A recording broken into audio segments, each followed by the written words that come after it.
देखिए भाई हम लोग को इतना बड़ा डीजे हम लोग चलाएंगे चेन कुपी से। तीन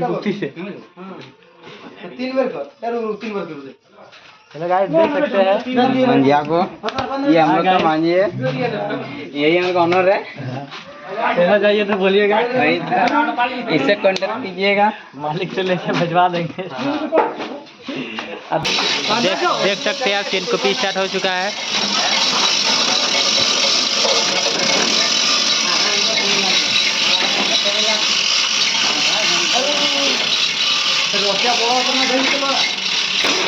देखो स्लोली स्लोली चल रहा है।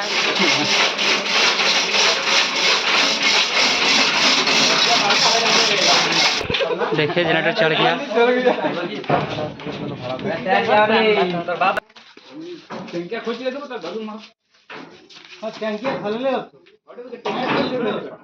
उठावे